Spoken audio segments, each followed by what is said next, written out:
All right, so what we're going to do is build, hopefully, a classification tree model using Titanic sample. Okay, so let's go ahead and load Titanic dataset first. How do I do that? Well, let's do it again. Passengers data, that's how we called it in the previous class, right?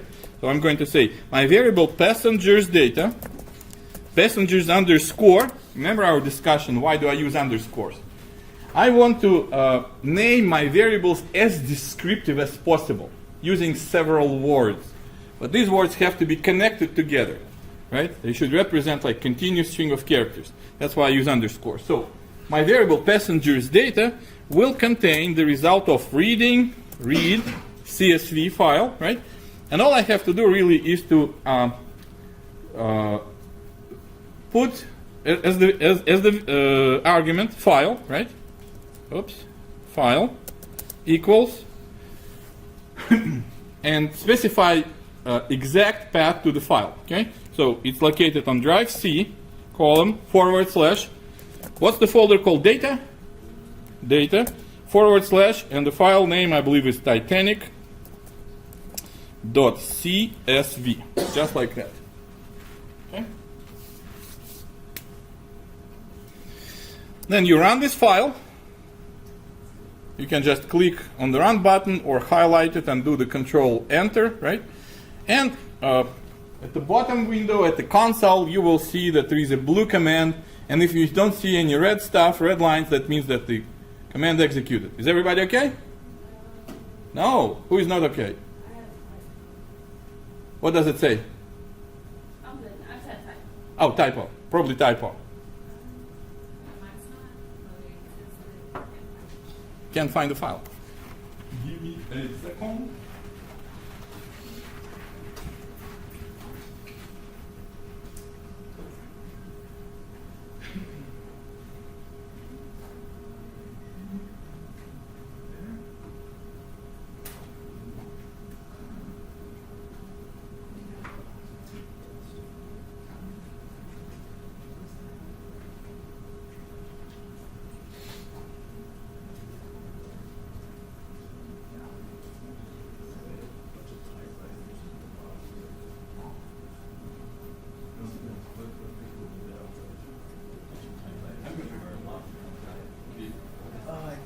All right, so almost everybody got it.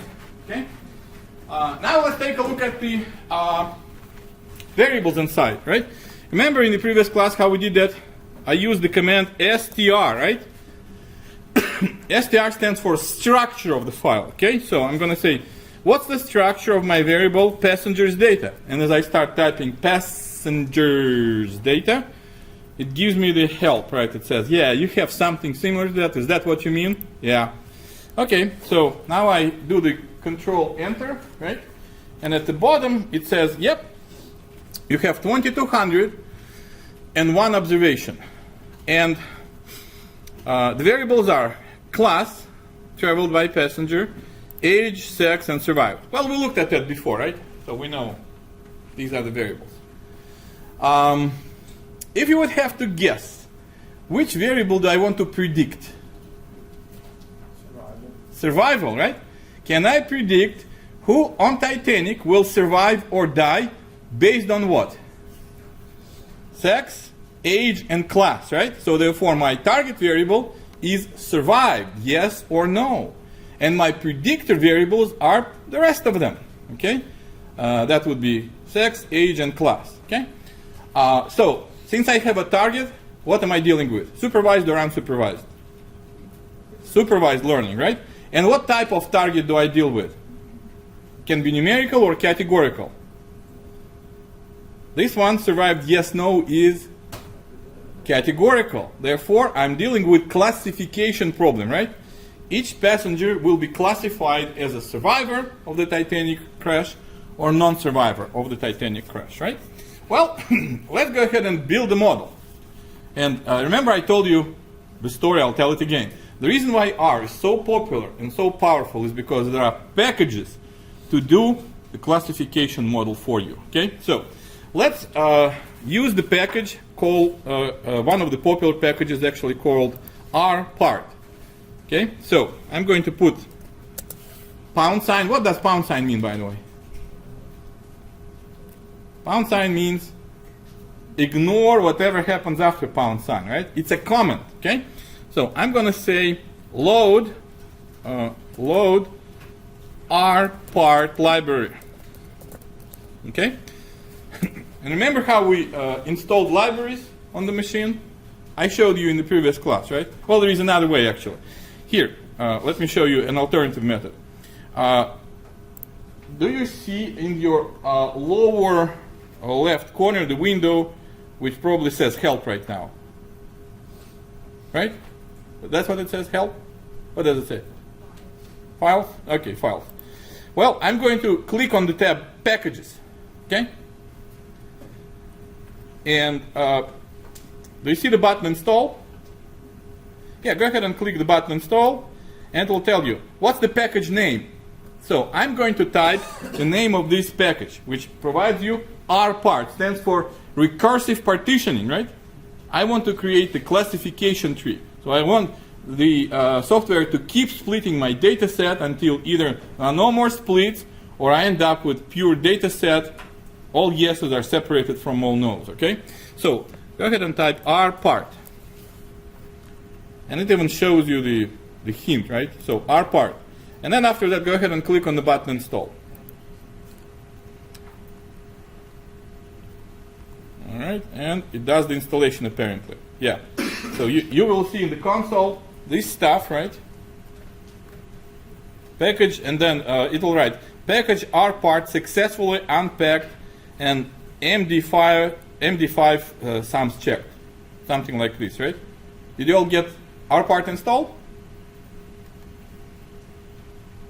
Okay, by show of hands, who did the RPart installation? The majority. Okay, cool. Now let's go ahead and load that, right? Because install means that it's now on your machines, but it's not part of the R package right now. It's not sitting in the memory. So how do I load the packages? I type the command library, right? So I'm going to say library. Yep, that's the one that I mean. Library and R part, all lower cases. R part, just like that. Okay. So now when I run this command, it gives me the warning. Warning, package was built for an earlier version of R. That's fine. I don't care. Okay. So now let's go ahead and do the model. All right. So for this model, I'm going to use a function that's included inside the RPart package. Okay. So let's go ahead and do it together. I'm going to say RPart. That's the function. Package is called RPart, and inside of that there is a function called RPart. I'm going to call on that. Okay. RPart. And first thing that I need to do is tell the package what's my target variable and what are my predictors, okay, inside the data, right? So what did we decide about the target? What's the name of my target variable? Survived, right? So I'm going to type survived, and look at that. After that, I'm going to put a tilde, and after that, I'm going to say sex, comma, age, no, not comma, plus, I'm sorry, plus, age, plus, and the last one was class, I believe, right, with capital C, class, okay? So this is kind of a funky way, okay? It's not really adding. The software is not going to really add age and sex and class, okay? When I say plus, plus, plus, it basically means that use variable sex and age and class in order to predict the variable survive. That's basically how to read this weird looking string, okay? Survived is my target variable, and it should depend on age, sex, and class. All right? So there is nothing going on, no addition, so to speak. And just my way to tell the function, that's what to do. That's what you need to do. Then I have to specify the data which I'm going to use. So just like that, I'm going to say data is going to be equal to, can you guess? Passengers data, right? Passengers data. So as I start typing, passengers right there. And last one, You want to change date to data? oh, yeah, thank you, yep. That would be And I was typing it, I'm like, why is it not showing me the help, right? And I mistyped it, obviously, right? Yep, data equals. And the last thing that I want to specify is that a classification predict the class, survived or not survived, or is it predicting a number? In this case, I'm predicting a class of the passenger, right? In terms of survived or drowned. So therefore, I'm going to say method, and as I start typing, it shows me method to use is quote unquote class. That's basically a shorthand notation to tell this function that, hey, this is a classification problem, okay? So don't predict a number, 1 or 2, but predict a class, yes or no. Okay? Oh yeah, and another thing is, the result of that is going to be a model, basically a set of rules, just like that, what I have on board, okay? Which variable to split on first, then how to split subsequent subsets, etc., etc. So I'm going to record the result of that into the variable in and of itself, okay? So I'm going to call it decision tree. Decision underscore tree. And decision tree, inside of this variable decision tree, I'm going to record rpart function, the result of the rpart function execution, okay? So that's basically what I'm going to do. So my model is the result of rpart using the classification method, right? This is the data, and on the data I'm predicting survived based on variables 1, 2, and 3. Okay? That's it. Go ahead and run it. You shouldn't see anything actually. So if you look at the console, all it does basically, it says, here is the command, I ran it, done. What error? What does it say?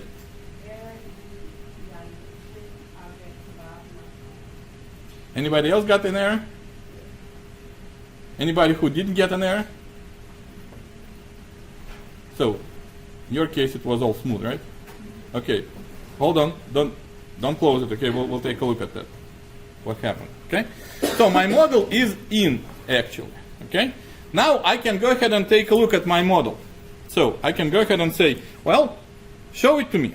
So I'm going to say decision tree, and as I start typing this decision tree, it says, yeah, I know, because there is something inside of my memory that's called decision tree. All right, so let's go ahead and just run this line, and we'll show you this structure, which does not look anything this pretty as we have on board, right? On board we have nice looking tree, right? Here's your original set, is getting split into the subset 1, subset 2, etc., etc. This one doesn't look quite nicely, right? Okay, how much time do we have? We have 30 seconds. All right. Tell you what, let's stop this class right here, and in the next class I'm going to show you how to show the tree just like what we have on board in a nice way, okay?